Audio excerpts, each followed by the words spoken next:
Buenas tardes, amado oyente que me acompaña en este día. Le agradezco infinitamente por su presencia en estar aquí con nosotros. Hoy es domingo 19 de abril, el primer día de la semana, día de adoración para darle honra y gloria a nuestro Dios, pero también es típicamente el día cuando los santos nos reunimos para poder animarnos, para estimularnos al amor y las buenas obras, como nos enseña Hebreos capítulo 10, desde el versículo 23 en adelante. Le agradezco por su presencia, le agradezco que nos acompañe y que esté aquí con nosotros en este día. Vamos a estudiar una vez más la porción de la palabra de nuestro Dios. Le invito antes de comenzar a ir a Dios en una oración antes de darle inicio a nuestra transmisión. Si puede usted orar conmigo.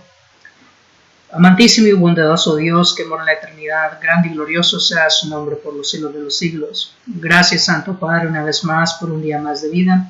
Y gracias, bendito Rey, por las muchas bendiciones que usted ha derramado sobre nosotros, como es la vida, la salud. Pero la bendición más grande que la humanidad puede haber podido recibir es su único Hijo, Padre Santo, quien usted nos proveyó para proveernos la redención, Padre. Gracias, bendito Dios, por esa bendición y perdónenos, Padre, cuando no hemos sido agradecidos, perdónenos cuando no hemos sido justos, pero bendito Dios, bríndenos fuerza para poder, bendito Rey, levantarnos de esas caídas, ser justos, mansos y humildes en reconocer cuando hemos caído de su gracia. Perdónenos, bendito Dios, por nuestras faltas, perdónenos nuestros pecados y una vez más, gracias, bendito Dios, le damos a usted por todo. Permita, Santo Dios, que lo que se vaya a hablar y lo que se vaya a enseñar se hace siempre en acuerdo a su palabra. Y aquellos que aún no han obedecido el evangelio de su Hijo, o aquellos que lo han obedecido, pero se han desanimado, se han desalentado y alejado de usted, que puedan tener esa capacidad y prontitud de escuchar su palabra para regresar pronto a ella o obedecerla, Padre Santo, mas hágase siempre su voluntad. Gracias, bendito Dios, le pedimos que todo esto, Señor, no porque lo merezcamos, sino que lo hacemos en el precioso nombre de su Hijo, Cristo Jesús. Amén. Una vez más, gracias por acompañarnos en este día. Como siempre, ¿verdad? Es un honor poder estar entre ustedes. Vamos a estar estudiando un tema bien interesante en este día, un tema que le hemos puesto por título El elixir del paraíso. Y si por favor me puede acompañar ahí a la segunda carta a los Corintios capítulo 12, versículos 1 al 10. Dice la palabra de Dios: ciertamente no me conviene gloriarme, pero vendré a las visiones y a las revelaciones del Señor. Conozco a un hombre en Cristo que hace 14 años, si en el cuerpo no lo sé, si fuera del cuerpo no lo sé, Dios lo sabe, fue arrebatado hasta el tercer cielo. Y conozco al tal hombre, si en el cuerpo o fuera del cuerpo, no lo sé, Dios lo sabe, que fue arrebatado al paraíso, donde oyó palabras inefables que no le es dado al hombre expresar. De tal hombre me gloriaré, pero de mí mismo en nada me gloriaré, sino en mis debilidades. Sin embargo, si quisiera gloriarme, no sería insensato, porque diría la verdad. Pero lo dejo para que nadie piense de mí más de lo que en mí ve u oye de mí, y para que la grandeza de las revelaciones no me exaltase demasiadamente, me fue dado un aguijón en mi carne, un mensajero de Satanás que me abofetee, para que no me enaltezca sobremanera, respecto a lo cual 3 veces he rogado al Señor que lo quite de mí. Y me ha dicho: bástate mi gracia, porque mi poder se perfecciona en la debilidad. Por tanto, de buena gana me gloriaré más bien en mis debilidades, para que repose sobre mí el poder de Cristo. Por lo cual, por amor a Cristo, me gozo en las debilidades, en afrentas, en necesidades, en persecuciones, en angustias, porque cuando soy débil, entonces soy fuerte. Es indudable de que estamos viviendo en tiempos difíciles, en tiempos donde, como ya hemos dicho en varias de esas transmisiones, nuestra fe por todo el mundo está siendo probada. La fe de los santos, la fe de los siervos de Dios que pertenecen al cuerpo de Cristo, es decir, a la iglesia de Cristo. Sabemos, hermanos, amigos, ¿verdad?, de que en estos momentos es cuando venimos a demostrar realmente qué tan fuerte está nuestra fe.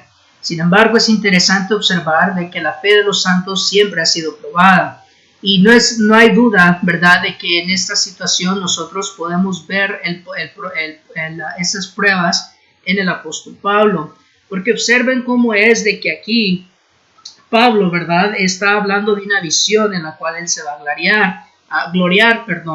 Pero es interesante mirar lo que llevó o lo que trajo a este punto. Por ejemplo, noten en su pantalla lo que hemos nombrado las cicatrices de Pablo. Pablo se consideraba el padre espiritual de los corintios, de ellos, ¿verdad? Miramos ahí en 1 Corintios capítulo 4, versículos 14 y 15, donde él dice que tendrán varios ayos, pero solamente un padre en la fe o un padre espiritual. Pero sin embargo, ellos dudaban de su apostolado. Vemos ahí en 1 Corintios capítulo 9 del 1 al 2 y en la segunda carta a los Corintios capítulo 3 del 1 al 3, donde los hijos, ¿verdad?, dudaban de él en cuanto a ser apóstol. Esto fue a raíz de los enemigos que buscaban desacreditar al apóstol porque querían ellos incorporar su propia doctrina. Nótese que antes de hablar de su experiencia, él una vez más expresa su frustración con la ingratitud de sus hijos corintios y les presenta las pruebas de su apostolado. Esto en el capítulo anterior del cual leemos, en el 2 Corintios capítulo 11, versículos 16 al 33. Es aquí donde venimos a ver nosotros la lista larga de los sufrimientos que él en su cuerpo llevaba. Habla de los azotes, habla del naufragio, habla él de todo lo que él había sufrido por la causa de Cristo. Y esto una vez más es a lo que se refiere el apóstol Pablo cuando viene él a llamar como locura el gloriarse, porque incluso en ese pasaje, comenzando el versículo 16, es donde el apóstol viene a hacer la pregunta, ¿verdad? Aquella pregunta donde dice él, ¿verdad?, ¿quién enferma y yo no enfermo? Entonces vemos nosotros, ¿verdad?, que también muchos eruditos de la Biblia consideran que el suceso de hace 14 años es probablemente referencia a lo que ocurrió en Listra. Vaya conmigo ahí, vamos a leer este pasaje para poder ver nosotros, ¿verdad?, ahí en el capítulo 14, y vamos a leer versículos 9 y 20. Dice, entonces vinieron unos judíos de Antioquía y de Iconio, que persuadieron a la multitud y habiendo apedrado a Pablo, le arrastraron fuera de la ciudad, pensando que estaba muerto. Pero rodeándole los discípulos, se levantó y entró en la ciudad, y al día siguiente salió con Bernabé para Derbe. Es increíble, hermanos, mirar ese último suceso, que es el cual Pablo dice, ¿verdad?, aquí en la segunda carta a los Corintios 12, donde si en el cuerpo no lo sabe o si fuera del cuerpo no lo sabe. Es decir, lo que significa eso, y es por esto que muchos eruditos piensan que Pablo hace 14 años, la referencia de hace 14 años es en referencia a lo que había ocurrido en Listra, ¿verdad?, donde pensaron que él estaba muerta. Recordemos, hermano, que cuando apedreaban a alguien no era un suceso donde lo hacían para dejarlo vivo.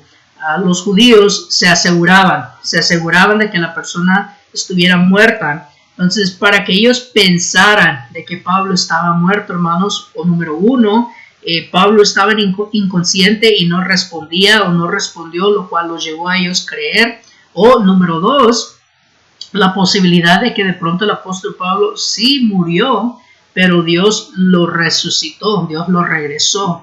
Tomemos como un ejemplo, ¿verdad?, como cuando una persona está en la operación de la cirugía, del quirófano, y cuando le están haciendo una cirugía, su corazón se detiene por unos 30 segundos o por un minuto, ¿verdad?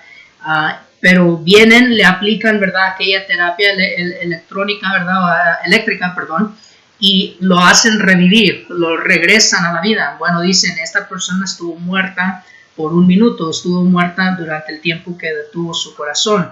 Bueno, es probable, es una de las posibilidades que muy probablemente el apóstol sí se murió. Muy probablemente el apóstol sí vio la muerte por causa de que lo apedrearon. Pero sea cual sea el caso, ¿verdad?, lo que vemos aquí en segunda carta a los Corintios capítulo 12, si es de ese suceso que el apóstol está hablando, es el hecho, ¿verdad?, de que él usa este evento y él usa esta experiencia para gloriarse, y no de una forma como para él gloriarse o autoexaltarse de una manera arrogante. No, observemos al contrario que, como hemos titulado nuestra lección, el apóstol está hablando y se está gloriando en cómo Dios, o mejor dicho, el Señor Jesucristo, lo vino a restaurar, cómo Cristo le vino a dar fuerzas y usó el elixir del paraíso. Y ahí el punto, ¿verdad?, de nuestra lección, porque le hemos titulado de esa manera. Porque muchas veces, hermanos, nos encontramos en situaciones similares donde nos venimos a desanimar, nos venimos a encontrar encrucijados por las pruebas o por la dificultad de la situación, o a veces, como en el caso del apóstol Pablo, por nuestros adversarios, ¿verdad? Falsos maestros, hermanos infieles, personas que se burlan porque confiamos en Dios. Vemos, hermanos, de que por ser nosotros seres humanos, a veces esa experiencia viene a ser algo difícil. Y sin embargo, cuando nos encontramos en situaciones así, ¿verdad?, nuestro Dios es justo, y como dice el apóstol Pedro en la 2 de Pedro capítulo 2, versículo 9 en adelante, nuestro Dios sabe librar de la tentación a sus santos, usando el ejemplo de Lot, ¿verdad?, que gemía por lo que él sufría allá en Sodoma y Gomorra. Entonces vemos nosotros, hermanos, cómo nuestro Dios, ¿verdad?, usa este elixir, cómo Él viene a demostrar esta forma de restaurar a sus santos, a pesar de que no hemos visto solamente unos ejemplos de lo que hemos puesto las cicatrices de Pablo. Pero nótese, ¿verdad?, cómo esta promesa divina del paraíso, cómo esta promesa que Dios nos da, viene a estabilizar o estabiliza el alma turbada. Vaya conmigo, por favor, ahí a Hebreos capítulo 6, versículos 17 y 20. Hebreos capítulo 6, versículos 17 al 20.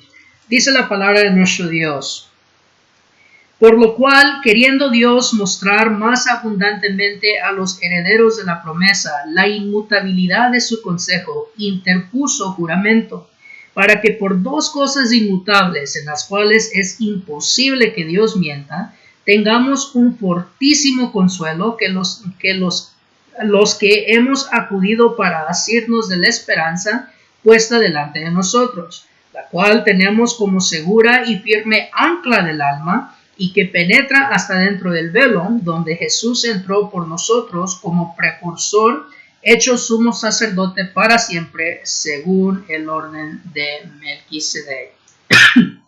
Déjenme una vez más volverle a leer lo que es el versículo 19, la cual tenemos, refiriéndose a la esperanza, como segura y firme ancla del alma. Hermanos, cuando nosotros nos encontramos atribulados, cuando nosotros nos encontramos angustiados o afligidos por la situación, como Pablo, ¿verdad?, Dios vino a demostrarle a él solamente un pedazo del cielo. Le dio a él una probadita, si lo podemos decir de esa manera, de la promesa, el ancla que afirma nuestra alma. Lo mismo ocurrió con el apóstol Pedro. Muchos no entienden que Dios, ¿verdad?, por medio de su Hijo, vino a demostrarle esa visión en el monte de la transfiguración. Recordemos que en el capítulo 16 de Mateo, Pedro había confesado a Cristo como el Hijo del Dios viviente, como el Cristo. Pero más adelante en el capítulo, después de que el apóstol Pedro hace esto, Cristo le anuncia a sus discípulos que él tiene que morir. Pedro se toma la responsabilidad de querer decirle a Cristo: no, esto nunca te acontezca. Pero Cristo, ¿verdad?, viene y le reprende, incluso le viene a llamar Satanás. No que le llamaba diablo, sino que la palabra griega se refiere, o la palabra aramea, se refiere a adversario, a alguien que se opone. Entonces Cristo le estaba demostrando a Pedro en ese momento de que él necesitaba ir a la cruz, él tenía que morir, y al Pedro oponerse estaba deteniendo la redención del mundo. Pero no hay duda que esta realidad de que su maestro, que el Mesías que acababa de confesar, tenía que morir, les entristeció. Acuérdese que en Juan capítulo 14 Cristo dice: no se turbe vuestro corazón. Creed en mí, creéis en Dios, creed también en mí.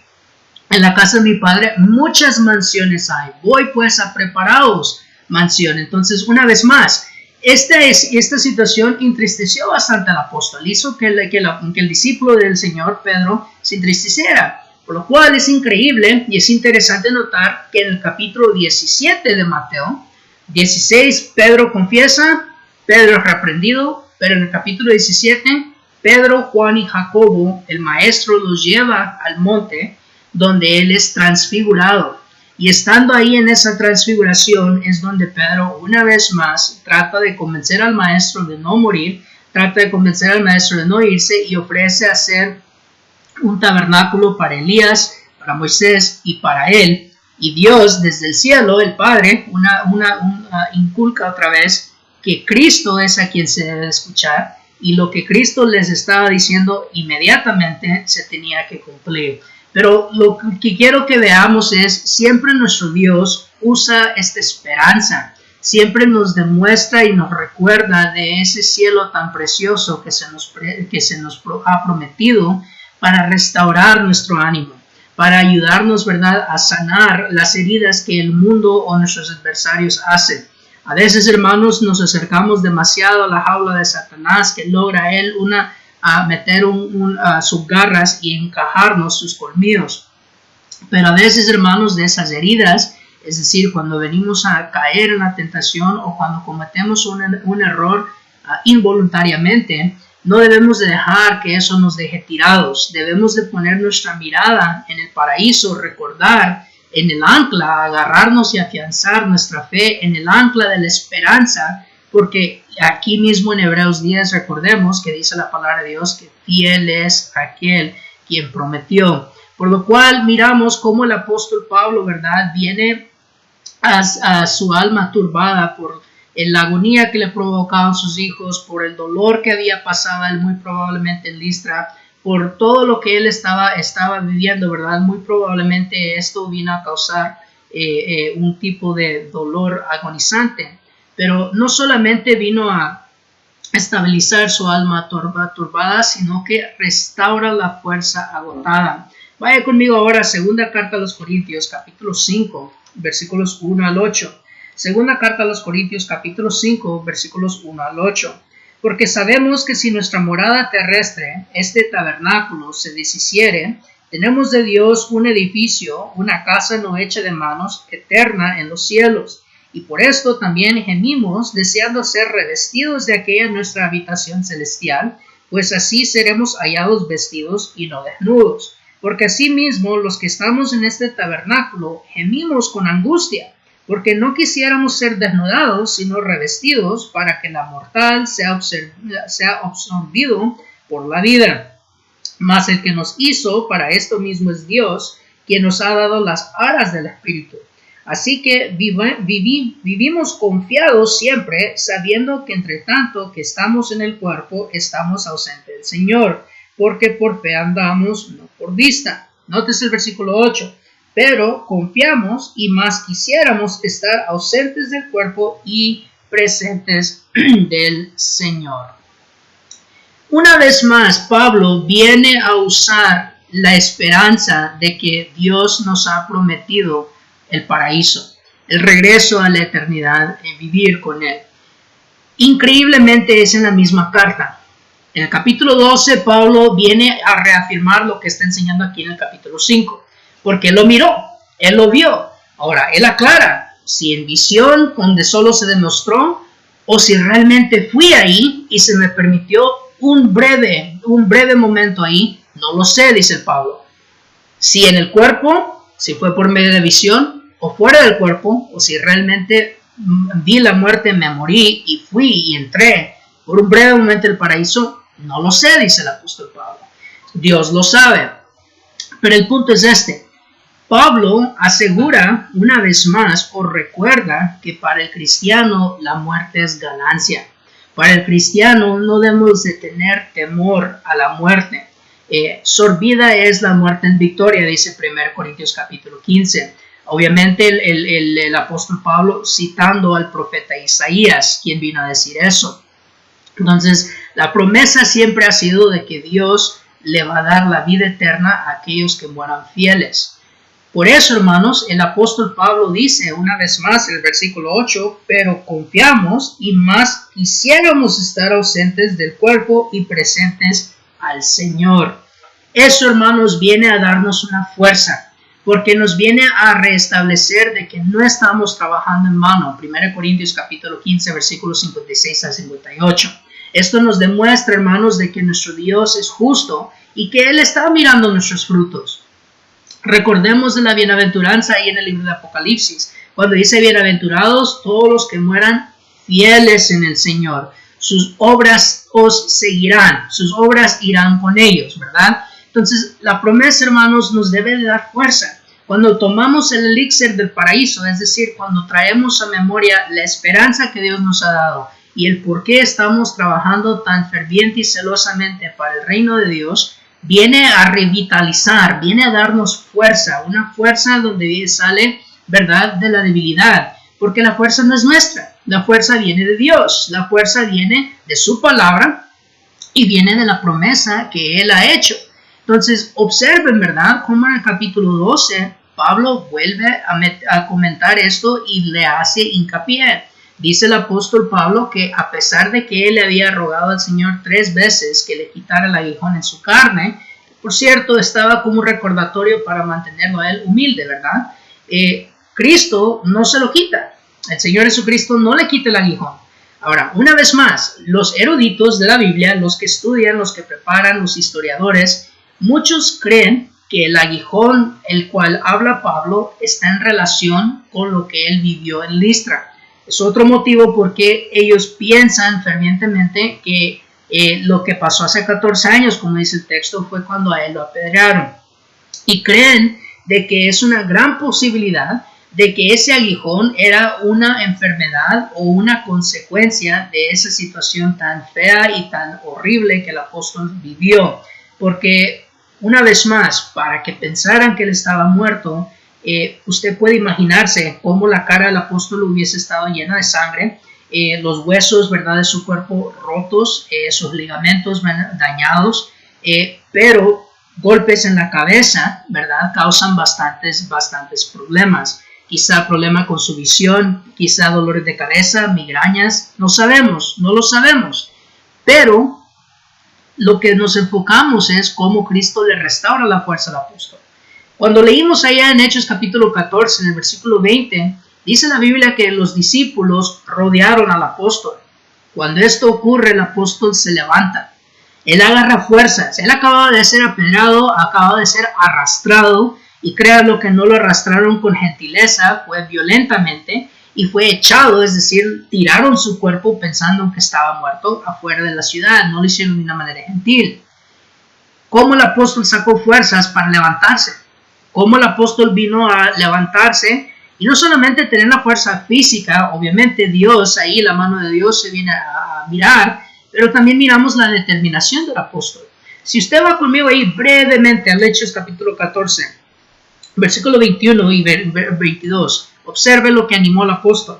Dice: y después de anunciar el evangelio a aquella ciudad y de hacer muchos discípulos, volvieron a Listra, a Iconio y a Antioquía, confirmando los ánimos de los discípulos, exhortándoles a que permaneciesen en la fe y diciéndoles, noten, es necesario que a través de muchas tribulaciones entremos en el reino de Dios. Pablo se levantó en Listra y volvió a entrar a Listra, la ciudad donde lo acababan de apedrear. No le importó de que de pronto le iban a querer volver a apedrear, para demostrarle a los hermanos, los discípulos que estaban recién nacidos, muy probablemente en Listra, que es necesario, no es una opción, sino que es necesario, como les está enseñando aquí, que a través de muchas tribulaciones, o sea, no era la última vez que él iba a sufrir por causa del evangelio, sino que a través de muchas tribulaciones entrar en el reino de Dios. Entonces Pablo sacó fuerza para demostrarle a sus hermanos, a los discípulos, ¿verdad? Especialmente si los eruditos están en lo correcto, donde él en este momento vio el paraíso, ¿verdad? Más fuerza recibió él, porque fue manera de decirles, lo acabo de ver, es verdad, la promesa es verdadera. No que la dudaba, pero Dios en su misericordia aún más me la confirmó. Vale la pena sufrir por el evangelio, vale la pena sufrir por amor a Dios. Entonces miramos que cuando nosotros tomamos el elixir del paraíso, estabiliza el alma turbada, restaura cualquier fuerza que sea agotada en las tribulaciones, pero también sacia el corazón hambriento y sediente. Vaya conmigo ahora a Juan capítulo 6. Abra su Biblia y vayamos ahí a Juan capítulo 6, versículos 32 al 35.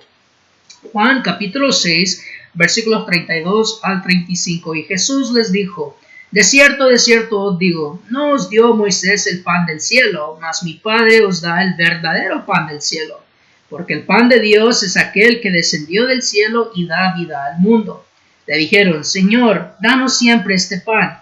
Jesús les dijo: yo soy el pan de vida. El que a mí viene nunca tendrá hambre, y el que en mí cree no tendrá sed jamás. Una vez más, vamos a leer: yo soy el pan de vida. El que a mí viene nunca tendrá hambre, y el que en mí cree no tendrá sed jamás. Fuera de Cristo siempre vamos a sentir un vacío. Cuando andamos en el mundo siempre vamos a necesitar algo más. El apóstol Pablo sin duda sufrió esa experiencia, porque en el capítulo 8 de Hechos miramos donde Pablo se vio él en la necesidad de purgar, ¿verdad?, la amenaza del cristianismo, pensando él como un fariseo. Sin embargo, lo que vemos es de que Pablo, a pesar de que él era un fariseo de fariseos, a pesar de que él había llegado a muchas grandes metas, ¿verdad?, siendo un hombre joven, como cree la historia, él sentía que todavía le faltaba, que había más que él podía hacer, que aún había más lo cual él podía entregar. Pero cuando viene el capítulo 9 de Hechos, y en Gálatas capítulo 1 Pablo habla de esta experiencia, miramos que Pablo viene a darse cuenta de que lo que él estaba haciendo era en vano. Esta verdad que se le revela cuando el Señor Jesucristo le demuestra al apóstol de que era al Hijo de Dios a quien estaba persiguiendo: Saulo, Saulo, ¿por qué me persigues? Miramos que Pablo queda vacío. Vemos, ¿verdad?, de que cuando Cristo manda a Ananías, nótese lo que la Biblia dice en cuanto a la condición emocional del apóstol antes de ser apóstol.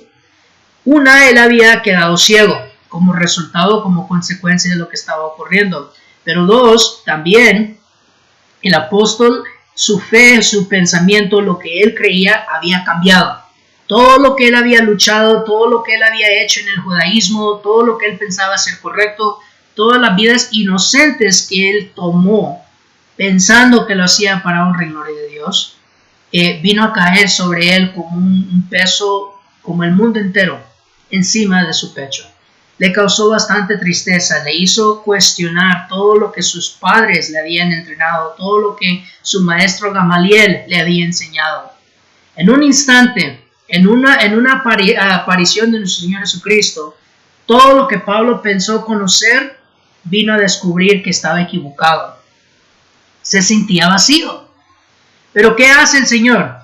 Viene Cristo y llena los huecos, llena los vacíos que la ley había dejado. Romanos capítulo 10, versículos 3 y 4 nos enseñan de que en la ley no hay salvación, en la ley de Moisés, es decir, sino que el propósito de la ley siempre fue llevar al hombre a Cristo, en quien sí hay redención. Pablo estaba todavía bajo la ley y estaba él cuidando o ejecutando lo que la ley enseñaba. Pero él, equivocadamente, como sus compatriotas, pensaba que en vivir según la ley y en cumplir la ley, él iba a encontrar salvación, que él iba a poder entrar a esa vida eterna, pero estaba equivocado. Cristo aparece, Ananías evangeliza al apóstol Pablo. Pablo nos dice de este evento 3 veces en el libro de Hechos, y Ananías le demuestra a Pablo de que sin Cristo él estaba sin satisfacción, su alma aún necesitaba algo más, su hombre interior aún estaba hambriento y sediento de algo más, algo que la ley no podía satisfacer. Ese algo era un alguien, y ese alguien era Cristo Jesús, el Hijo de Dios. Cuando Pablo acepta el Evangelio, cuando él obedece y es bautizado por Ananías, venimos a mirar de que el apóstol Pablo ahora es completo. El apóstol Pablo ahora le dice a su hijo en la fe a Timoteo, yo sé en quién he creído. Él viene a tener esa esperanza, él tiene esa fe, esa convicción. Y como ya leímos en 2 Corintios capítulo 5, versículo 7 y versículo 8, ¿verdad? Por fe andamos, no por vista. Por eso estamos confiados. Pablo estaba confiado ahora. Pablo estaba seguro ahora que él estaba en el camino rumbo a la salvación. Y este elixir que él tomó, que fue la promesa, ¿verdad? Y poder obtener, agarrar esa promesa, la viene él a expresar aquí en la segunda carta de Timoteo, capítulo 4, versículo 6. Porque yo ya estoy para ser sacrificado y el tiempo de mi partida está cercano. Verso 7. He peleado la buena batalla, he acabado la carrera, he guardado la fe. Estaba satisfecho, no estaba hambriento, no estaba sediento, no había en él ningún lamento de que algo había dejado incompleto o algo no había hecho bien. Pablo estaba seguro. Él estaba seguro de que él iba a morir. Acordémonos que esta fue su última carta que él escribió desde la cárcel. Y el apóstol, sabiendo de que él iba a morir, sabiendo que él iba a ser sacrificado, como dice el versículo 6, no tenía él ninguna queja, no tenía él ninguna incertidumbre, no había nada en él que le agonizaba como algo que le faltaba que hacer. Se sentía él completo, él estaba listo, él sabía a dónde iba, pero más importante todavía, él sabía en quién él había confiado. Así que, hermanos, cuando hablamos, ¿verdad?, del elixir del paraíso, miramos que la promesa divina estabiliza el alma turbada, restaura nuestra fuerza agotada, pero también sacia el corazón hambriento y sediento. Y cuando hablamos de saciar, decimos, ¿verdad?, de que lo deja satisfecho sin deseo de querer más. Entonces vemos, hermanos, cómo es posible, ¿verdad?, de que cuando esto ocurre, esto viene a revitalizar el espíritu decaído. Ahí en Apocalipsis capítulo 22, versículos 12 al 17, vemos donde se hace aquella grande promesa a todos los que son fieles. Y vamos a leerlo rápidamente como una conclusión.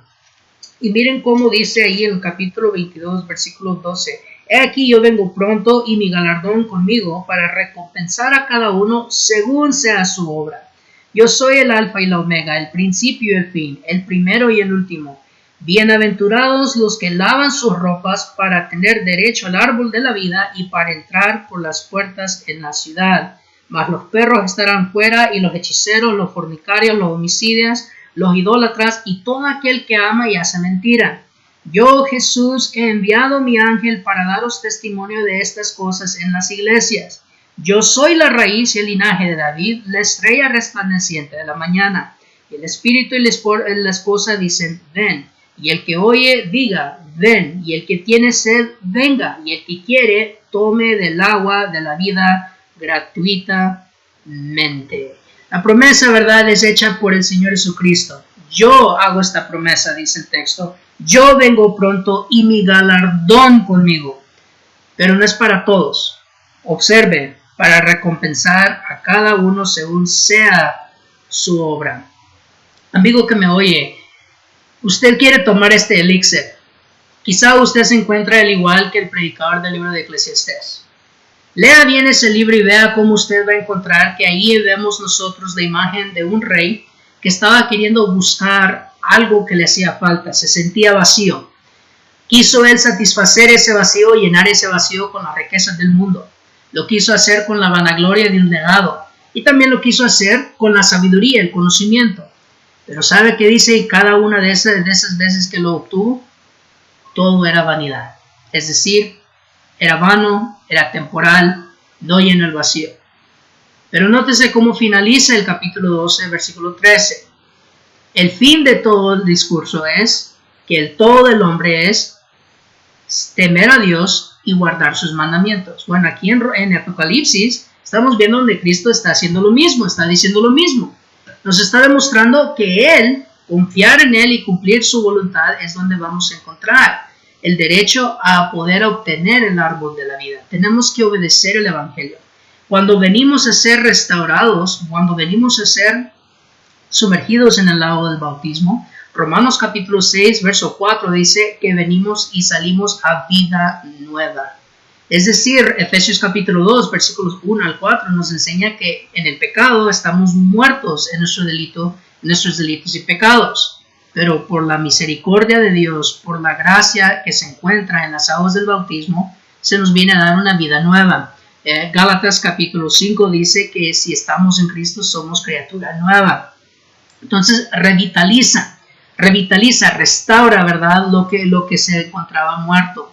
Entonces, tomemos este elixir del paraíso. Si usted, amigo, aún no ha sido sumergido en las aguas del bautismo para el perdón de pecados, usted sigue muerto en sus delitos y pecados. Efesios capítulo 2, versículo 1 y 2. Solamente en las aguas del bautismo usted va a poder encontrar vida nueva. Romanos capítulo 6, verso 4. Pero hermano, si usted ya ha salido a vida nueva y usted se encuentra en muchas tribulaciones, solo tome el elixir del paraíso. Recuerde la promesa, no perdamos de vista que fiel es aquel quien ha prometido.